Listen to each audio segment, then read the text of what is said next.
सुप्रभातम छात्रा। पिछली कक्षा में आपने अनुशासन पाठ को सुना। आज उसका कुछ व्याकरण और कुछ और भी योग्यता विस्तार के तौर पर जानेंगे। सर्वप्रथम हम संस्कृत साहित्य को दो भागों में विभाजित करते हैं, वैदिक साहित्य और दूसरा है लौकिक साहित्य। वैदिक साहित्य में पता है आपको, सर्वप्रथम चारों वेद को रखा, ऋग्वेद, यजुर्वेद, सामवेद, अथर्ववेद। पुनः इनके जो ज्ञान हैं, जो मंत्र हैं, उनके सार तत्वों को उपनिषद में रखा गया। उपनिषद को वेदांत भी कहते हैं। वेद का सार है इसमें। उपनिषद का अपना एक अर्थ है, उप और नि, इसमें उपसर्ग है, सत धातु है, जिसका अर्थ होता है कि गुरु के निकट बैठकर ज्ञान प्राप्त करना। तो ऐसे जो गूढ़ विषय हैं, ब्रह्म ज्ञान, ईश्वर का ज्ञान, जीव का ज्ञान, इन सारे ज्ञान को एकदम सरल तरीके से, जैसे गुरु अपने शिष्य को अपने पास बिठाकर कोई ज्ञान दे रहे हो, ऐसे तरीके से उपनिषद ज्ञान को दिया गया है। पूरे विश्व में ये उपनिषद ही है जो विश्व गुरु के पद को सुशोभित करवाने के लिए पर्याप्त है। जो भी इसे पढ़ते हैं नतमस्तक हो जाते हैं। पूरा जो ज्ञान है अन्य विषयों का, वो तो जीवन के लिए होता है, भौतिक पदार्थों को जानना, उनको प्राप्त करना। लेकिन ये जो ज्ञान है, ये ब्रह्म ज्ञान, हमारी मृत्यु सुंदर और पूरा जीवन कैसे हो, बहुत प्रसन्नता से भरा हुआ, संतोष से भरा हुआ, इसकी शिक्षा हमें प्राप्त होती है। बहुत सरल तरीके से बताया गया है। और यहाँ हम कई उपनिषदों का थोड़ा थोड़ा अनुभव में ला चुके हैं। जैसे कठोपनिषद के जो वाक्य स्वामी विवेकानंद उत्तिष्ठत जाग्रत प्राप्य वरान निबोधत, युवाओं के लिए जो कहा, वो कठोपनिषद के वाक्य है।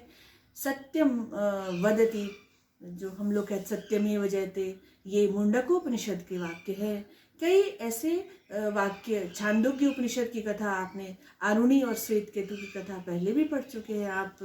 आरुणि को, हमारा जो विद्यालय का मार्ग है आरुणि मार्ग, उसका वही है, शिष्य कैसे अच्छा बने, तो वो सारी चीज़ें हम पहले से जान चुके हैं।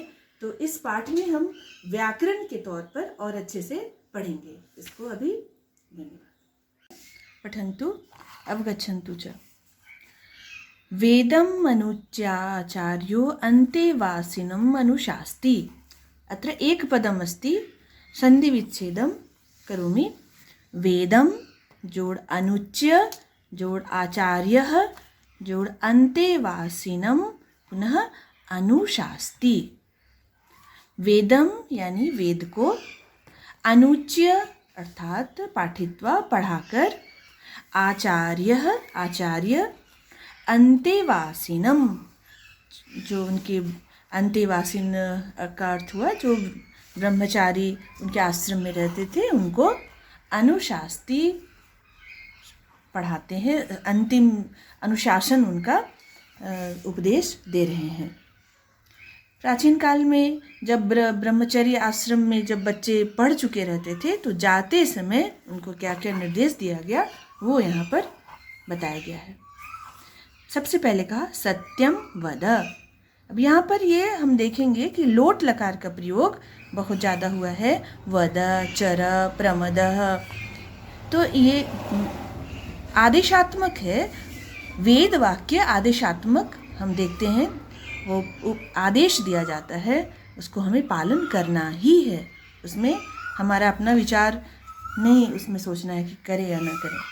तो सत्य बोलो, सत्य को बोलो, धर्म को आचरण में लाओ। इसमें संधि विच्छेद अभी हम करेंगे। स्वाध्यायात जोड़ माँ, माँ का अर्थ यहाँ निषेध है, अर्थात प्रमाद न करें, आलस्य न करें। किससे? स्वाध्याय से, पंचमी विभक्ति है यहाँ पर, स्वाध्याय से। आचार्याय प्रियम धनम आहृत्य, आचार्य के लिए प्रिय, उनका जो प्रिय है धन को लाकर, आहृत्य। प्रजातंतुम, प्रजा का जो आपका जो वंश है, वंश परंपरा न व्यवच्छेद, माँ यानी माँ नहीं, व्यवच्छेद सी उसको तोड़े नहीं, यानी उनके प्रिय लाएं, उनके कार्य को करें। सत्यात् न प्रमदितव्यम, सत्यात जोड़ न, यहाँ पर पंचमी विभक्ति है सत्यात में, और न यानी नहीं, प्रमदितव्यम यानी प्र उपसर्ग, उसके बाद यहाँ मद और तव्यत प्रत्यय, यानी प्रमाद नहीं करना चाहिए, सत्य से प्रमाद नहीं करना चाहिए। पुनः धर्मात जोड़ न, धर्म से प्रमाद, प्रमदितव्यम नहीं प्रमाद करना चाहिए। कुशलात न प्रमदितव्यम, कुशलात कुशलता से भी प्रमाद नहीं करना चाहिए। भूत्यै न प्रमदितव्यम, भूति शब्द का अर्थ है समृद्धि, धन, उनको प्राप्त करने में भी हमें प्रमाद नहीं करना चाहिए। स्वाध्याय प्रवचनाभ्याम, अब ये दो पद हैं यहाँ पर, इसलिए इसमें द्विवचन है, स्वाध्याय और प्रवचन, इन दोनों से प्रमाद नहीं करना चाहिए। स्वाध्याय भी करना है और उसको बताना भी है, प्रवचन। देव पितृ कार्याभ्याम, यहाँ पे दो है इसीलिए द्विवचन का प्रयोग हुआ है। देव और पितृ इन दोनों के कार्य में भी प्रमाद नहीं करना चाहिए। मातृदेवो भव, ये बहुत ही आप प्रतिदिन बोलते हैं। मातृ यानी माता, देव हो यानी हो हमारे जीवन में देवतुल्य, देव ही हो, पितृदेव हो और आचार्य भी हो, देव अतिथि देव हो बने हमारे। और यानी यहाँ पर संधि विच्छेद है, यानी जोड़ अनवद्यानी, अनवद्यानी अर्थात अनिंदनीय जो, यानी जो अनिंदनीय कर्म है, कर्माणि तानि सेवितव्यानि, उनका ही सेवन करना चाहिए, उन्हीं कर्मों को करना चाहिए। नो इतरानी, इतर यानी जो दूसरे हैं, अदर्स हैं, उनको नहीं करना चाहिए। यानी अस्माकम, यानी जोड़ अस्माकम, जो हमारे सुचरित्र हैं, सुंदर चरित्र हैं, तानि त्वया उपास्यानि, तुम्हारे द्वारा उसकी उपासना करनी चाहिए। नो इतरानी, दूसरे के नहीं।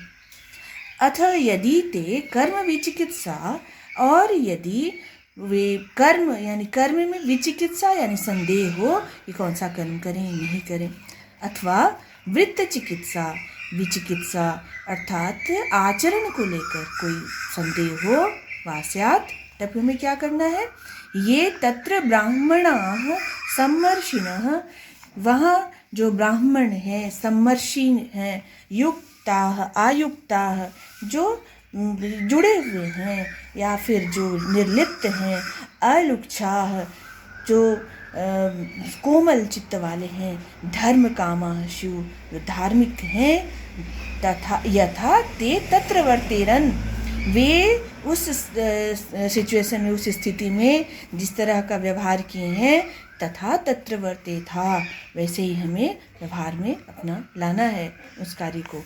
ऐसा आदेशः, यही आदेश है। ऐसा उपदेशः, ऐसा वेदोपनिषद, वेद जोड़ उपनिषद, ये वेद का उपनिषद है। एतत् अनुशासनम एवं उपासितव्यम एवं च एतत् उपास्यम, इसका ही उपासना करने योग्य है। और इनके प्रश्नोत्तर भी मैं भेज रही हूँ, उसे आप अभी करेंगे। धन्यवाद।